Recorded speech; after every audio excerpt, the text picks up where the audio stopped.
दशक 14वा समास 7वा वाचण्यास प्रारंभ करीतो महाराज। गृहस्थाश्रमी निर्माण झाले, आपला आश्रम टाकून गेले, परंतु स्वगृही हिंडू लागले कीर्ती रूपे। या कारणे गृहस्थाश्रम सकळा मध्ये उत्तमोत्तम, परंतु पाहिजे स्वधर्म आणि भूतदया। कुंडलिकावर विठ्ठल श्री ज्ञानदेव तुकाराम राजाधिराज सद्गुरुनाथ समर्थ रत्नाकर महाराज की जय। गुरुदेव दत्त वासुदेव हरे। आज परमपावन आणि पवित्र गुरुवारचा संदेश। आजच्या या गुरुवारच्या संदेशमध्ये युग धर्म निरूपण, या कलियुगामधील ह्या युगाचं महत्त्वाचं असलेले हे निरूपण आजच्या या गुरुवारच्या संदेशामध्ये आपण पाहायचं आहे।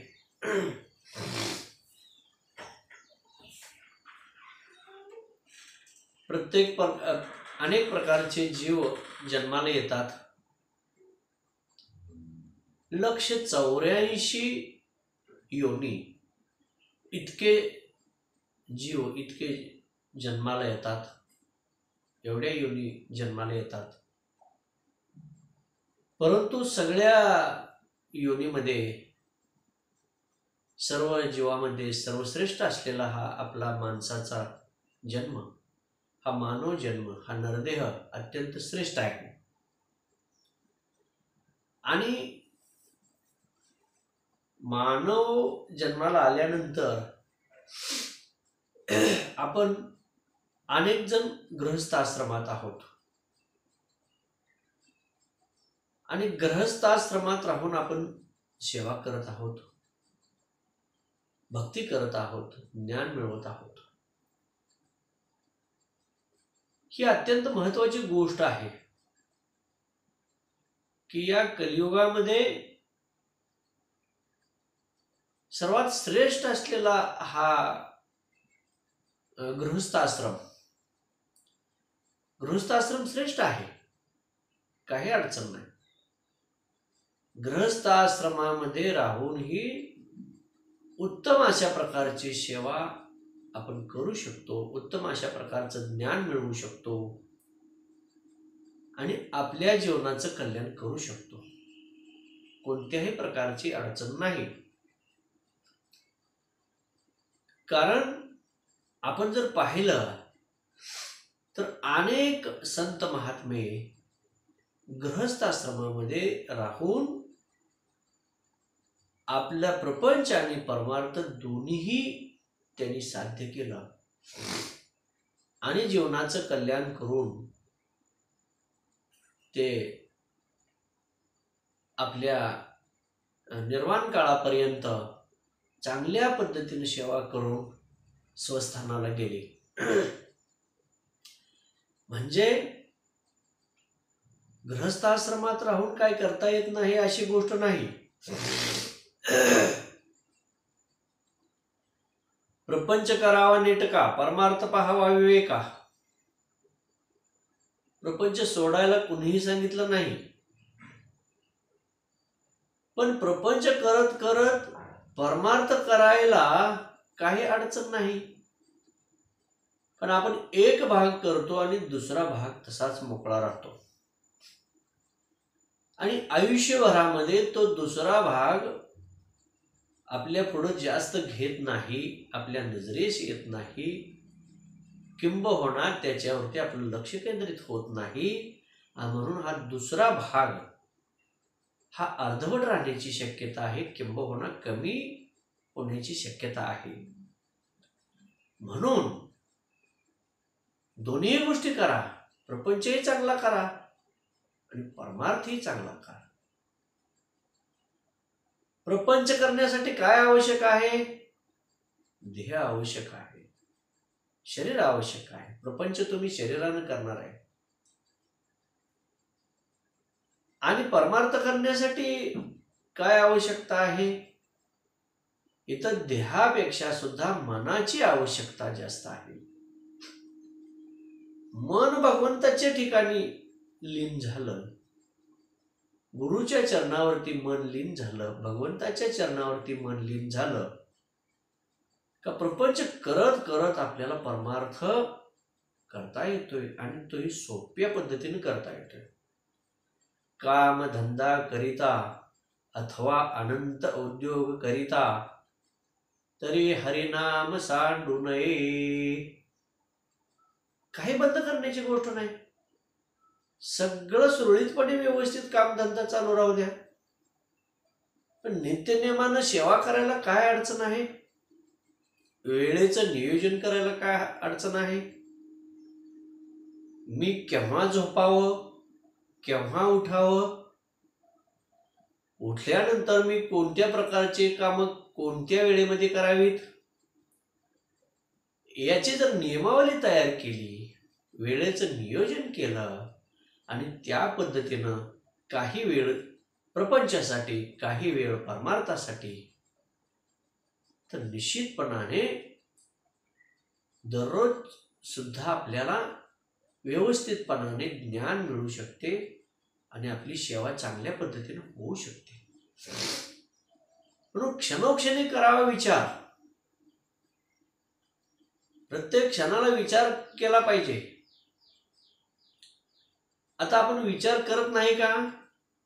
करतो विचार, परंतु जास्त विचार कशाचा करतो तर प्रपंचाचा विचार जास्त करतो आणि परमार्थाचा विचार हा कमी राहतो आपल्या ठिकाणी.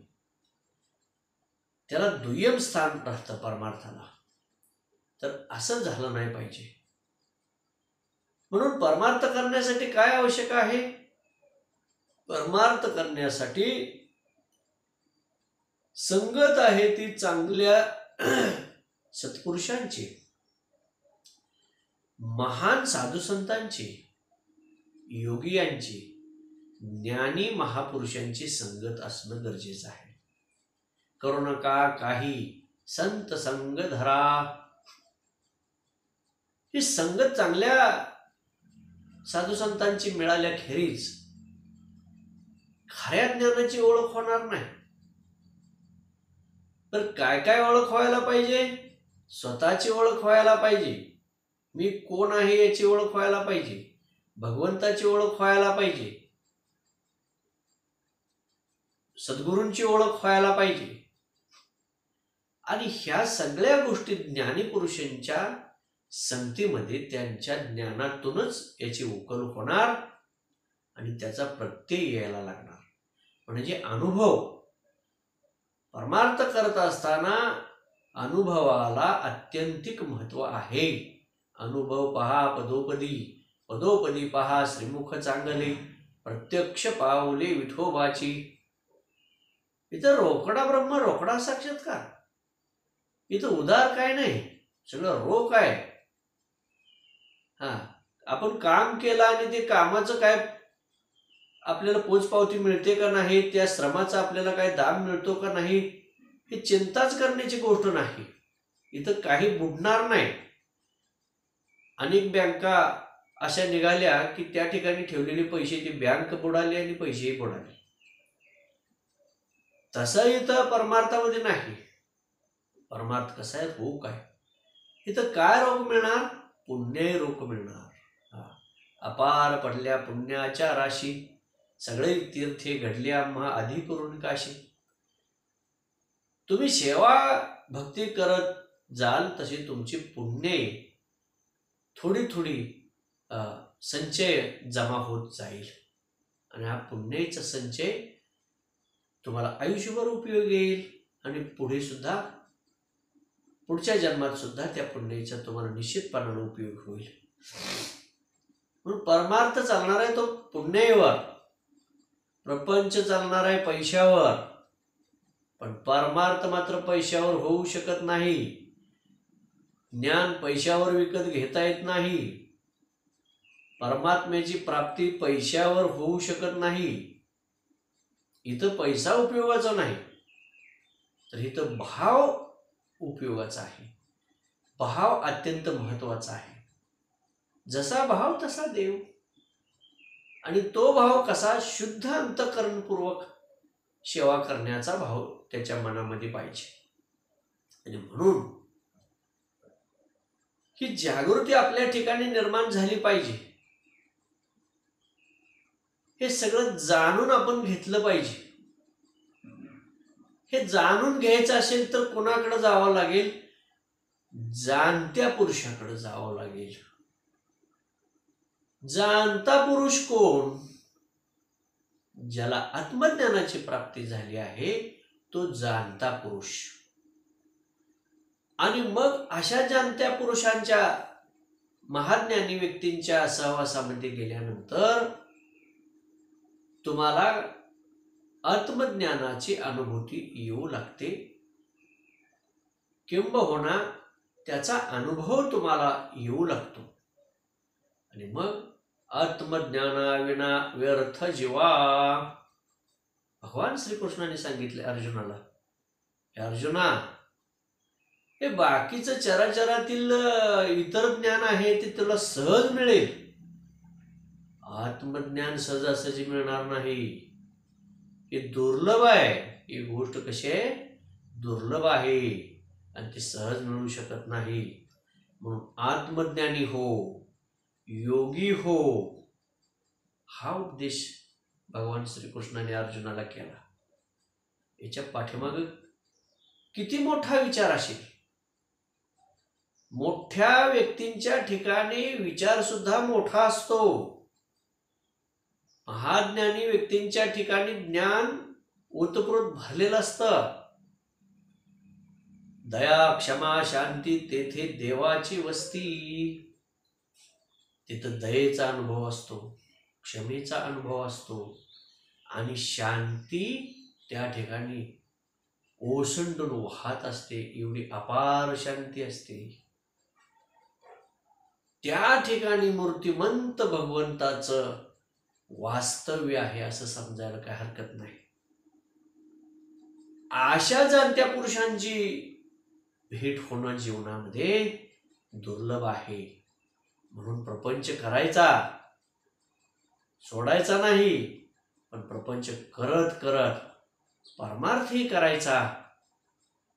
आणि अशा साधू संतांच्या, आत्मज्ञानी पुरुषांच्या सहवासामध्ये काही वेळ आपल्याला मिळतोय का, सेवा काही मिळते का, याचा विचार करायचा. कारण त्यांना गरज नसते, आपल्याला गरज आहे म्हटल्यानंतर आपण सेवेसाठी धावून गेलं पाहिजे. आपण प्रपंचातून वेळ काढला पाहिजे. आणि त्या सत्संगामध्ये, सहवासामध्ये जाऊन आपल्या जीवनासाठी काही एखादा विचार मिळतोय का, हे आपण वाट बघत बसलं पाहिजे. म्हणजे इतकी जागृती, इतकी आवड, इतकं प्रेम परमार्थाबद्दल असलं पाहिजे. प्रपंचाबद्दल किती प्रेम आहे. नश्वर गोष्टी आहेत सगळ्या. दिसेल ते नाशवंत, न दिसेल ते शाश्वत परिब्रह्म.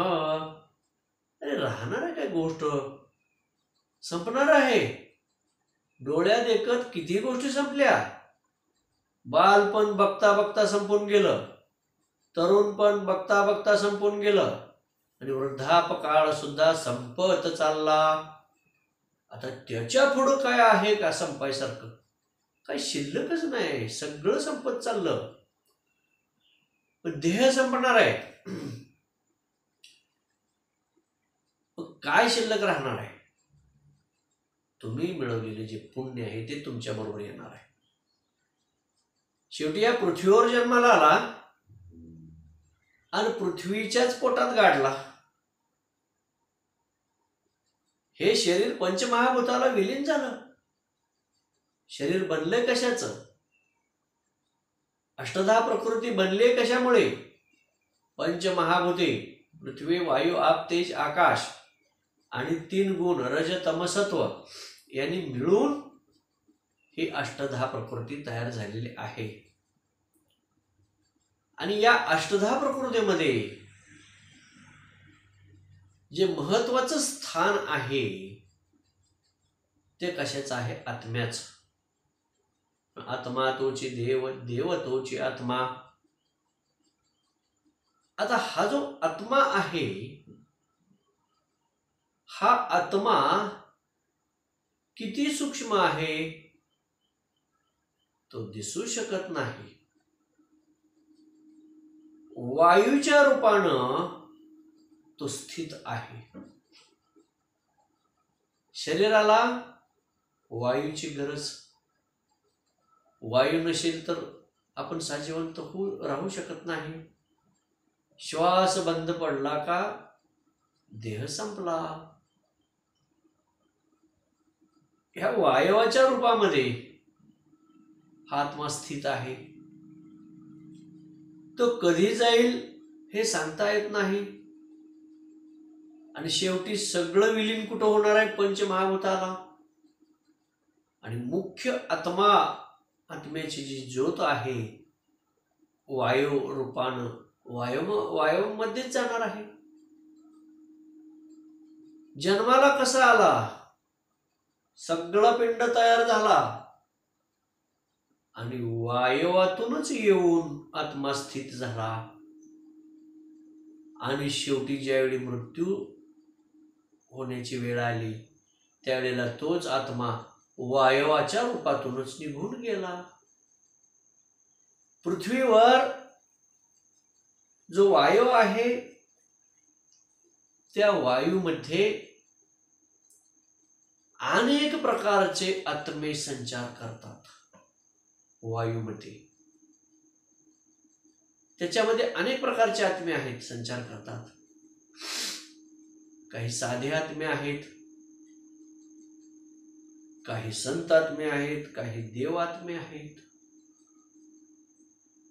त्यांचा संचार पृथ्वीपासून ते स्वर्ग लोकापर्यंत त्यांचा संचार चालतोय. तिथपर्यंत ते जातात. आणि मग या वायुवामध्ये हे जे आत्मे आहेत हे नंतर शरीर धारण करतात, जन्माला येतात. आपण पृथ्वीवरच सगळं आपलं कामकाज करतोय, प्रपंच करतोय, परमार्थ करतोय आणि शेवटी सगळं पृथ्वीवरच सोडून जातोय. देह पृथ्वीवरच सोडून जातोय.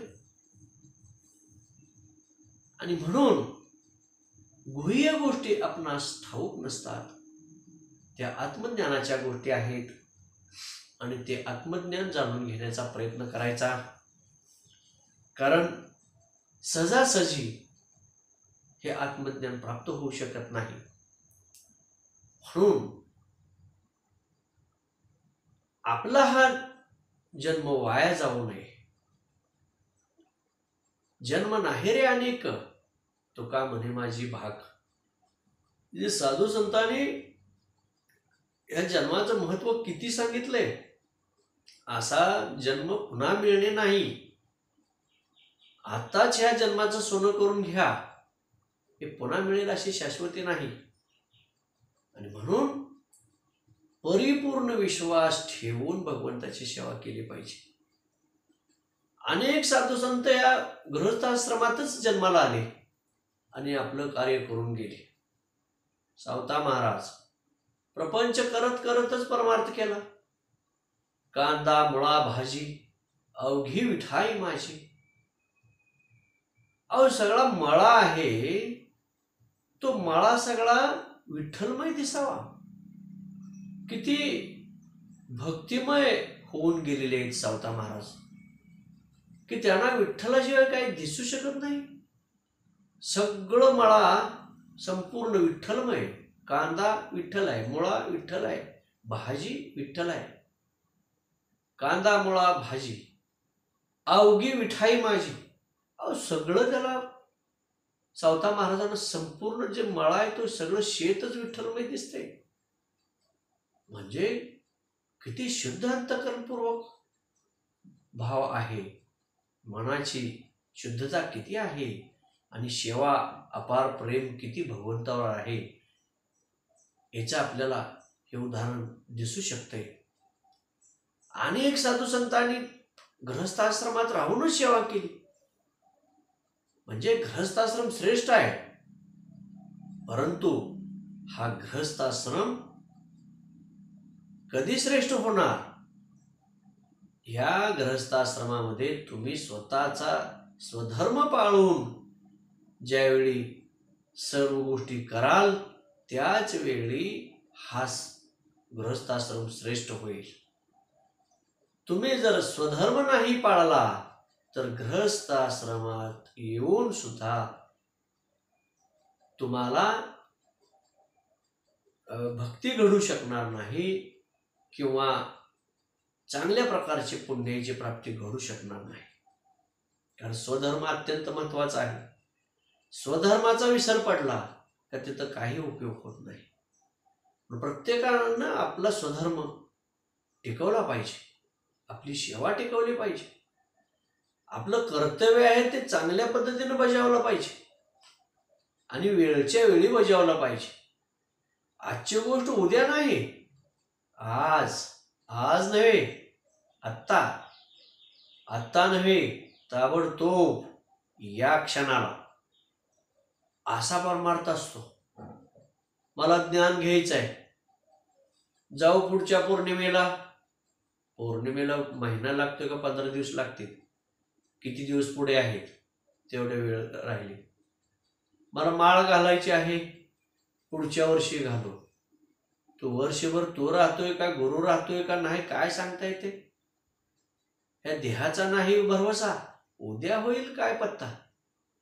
आणि म्हणून परमार्थामध्ये असं उद्या करू याला महत्व नसते. ज्यांनी ताबडतोब गोष्ट स्वीकारली ते सिद्ध अवस्थेला पोच झाले. हे तर आज कर, उद्या करतो, थोड्या वेळाने करतो, विचार करून बघू, काय होतंय बघू, झाल्यावर बघू, हे नाही. तात्काळ स्वीकारला जातो परमार्थ. ज्या क्षणी गुरुची भेट होते त्या क्षणी तात्काळ परमार्थ स्वीकारला जातो आणि मुख्य वस्तू हे तात्काळ, गुरुतत्व हे तात्काळ घेतलं जातं. वाल्याचा वाल्मिक झाला, कसा झाला?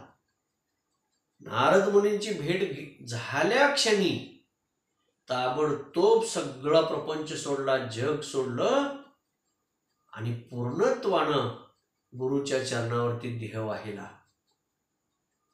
गुरुराया आता इथून पुढे तुम्ही सांगेल ते सगळं. किती मोठं मनाची अवस्था. सहजासहजी सुटणारा प्रपंच क्षणार्धात सोडून दिला आणि वाल्याचा वाल्मिक झाला. त्यांनी सांगितलं का मी विचार करून बघतो वर्षभर आणि नंतर महाराज तुमच्याकडे येतो, मग मला ज्ञान द्या, मग मी भक्ती करत जाईन, माझ्या प्रपंचाचं काय होईल, माझ्या मुलाबाळांचं काय होईल. मुळात प्रपंच कोण करतंय, परमार्थ कोण करतंय? आणि करता करिता तो देवराना. तर सगळं करून घेणारा भगवंत आहे. आपण काय करणार आहे? प्रपंच. बैलगाडी चाललेली असते, त्या बैलगाडी खालून कुत्रं चाललेलं असते. बैलगाडीमध्ये भरपूर त्या ठिकाणी साहित्य असते आणि ती बैल गाडी ओढत असतात, परंतु त्या गाडी खालून जे कुत्रं चाललेलं असते त्या कुत्र्याला वाटते हे ओझं मीच ओढतोय. प्रत्यक्षात बैलांच्या खांद्यावरती ते ओझं आहे, परंतु त्या कुत्र्याला व्यर्थ अभिमान होतो आणि मीच जणू काय ओझं ओढतोय अशा आविर्भावामध्ये तो त्या गाडी खालून चालायला लागतो. तशी आपली अवस्था होते. हे मी करतोय, हे माझ्यामुळे झाले, काही होऊ शकत नाही.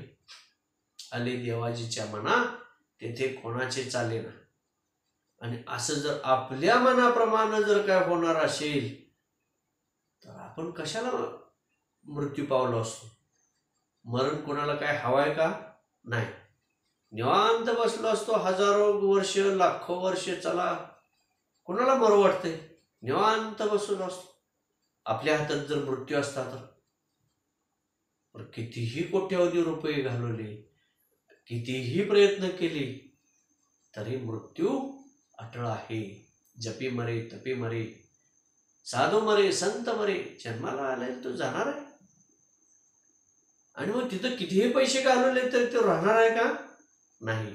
वेळ आली का तो देह संपणार आहे. म्हणून हा क्षणभंगूर आहे. हा जन्म कसा आहे? क्षणभंगूर आहे. पाण्याच्या बुडबुड्यासारखा आहे. तो बुडबुडा कधी संपून जाईल हे सांगता येत नाही. म्हणून जागृत झालं पाहिजे. आणि जागृत होऊन काय केलं पाहिजे? तात्काळ आपण मार्गक्रमण केलं पाहिजे.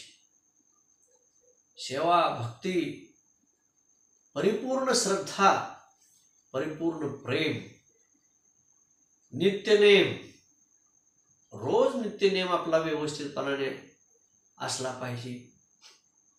शुद्ध अंतःकरणपूर्वक चांगल्या पद्धतीची सेवा आपण केली पाहिजे. स्वधर्म पाळून, स्वधर्माचं आचरण करून प्रपंच सांभाळला पाहिजे. आपले सगळा परिवार सांभाळला पाहिजे. आणि हे सगळं करत करत जर तुम्ही चांगल्या पद्धतीने सेवा केली तर निश्चितपणानं हा गृहस्थाश्रम सुद्धा श्रेष्ठ होऊ शकतोय. आणि आपण कैवल्य पदाला जाऊ शकतोय, मोक्ष प्राप्तीपर्यंत जाऊ शकतोय. म्हणजे येवलेशे रूप लावेले द्वारी, त्याचा वेलो गेला गगनावारी.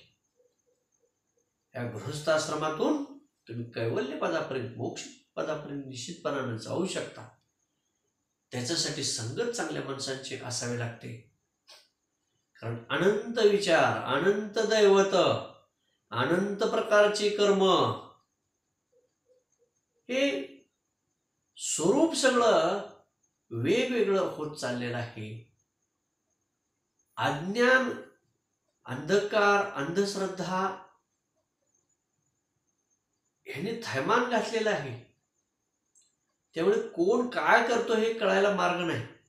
कोणी काय सांगितलं ते करायला लागतं.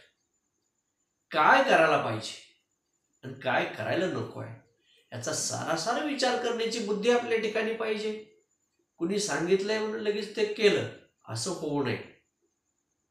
आणि म्हणून जगी वंद्यते सर्व भावे करावे, जगी निंदिते सर्व सोडून द्यावे.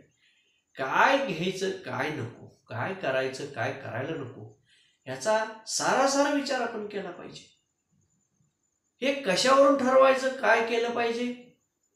तो प्रपंच असू दे, परमार्थ असू दे, कसा करायचा ते सगळं शास्त्रामध्ये सांगितलेलं आहे. त्या शास्त्रोक्त पद्धतीने प्रपंच करा, शास्त्रोक्त पद्धतीने परमार्थ करा. इथं काय होतंय? प्रपंच आपण करतोय चांगल्या पद्धतीनं, पण परमार्थ मात्र शास्त्रोक्त पद्धतीनं नको म्हणतोय. तो कसाही करायला बघतोय. आणि प्रपंचामध्ये सुद्धा शास्त्राप्रमाणे प्रपंच करायला नको म्हणतोय. त्या ठिकाणी आपल्या मनाप्रमाणे तो कसाही करायला तयार होतोय. तिथं स्वधर्माचं पालन होत नाही. आणि म्हणून करता हे स्वधर्माचं पालन करून प्रपंच चांगल्या पद्धतीनं करा. आणि परमार्थ सुद्धा शास्त्रप्रमाणे, शास्त्रवचन, गुरुवचन, भगवंताचं वचन, वेदवचन काय आहे हे जाणून घेऊन त्या मार्गाने जावा. मना भक्तिपंथेची जावे. हे मनानं कसं जायचंय तर भक्तीच्या मार्गाने जायचंय. भक्तीच्या मार्गाने मन गेलं पाहिजे. ते मन दुसरीकडे पळायला लागलं तर ते भरकटून काय करेल काय सांगता येत नाही. आणि म्हणून मनाची अवस्था महत्वाची आहे. काय वाचा मन सर्वार्थानं भगवंताला शरण जावा आणि सर्वार्थानं शरण जाऊन अखंडपणाने सेवा करा. सर्वांच्या पाठीशी आशीर्वाद आहेत. अखंडपणानं प्रपंचही चांगला करा आणि परमार्थही चांगला करा. कुंडलिकावर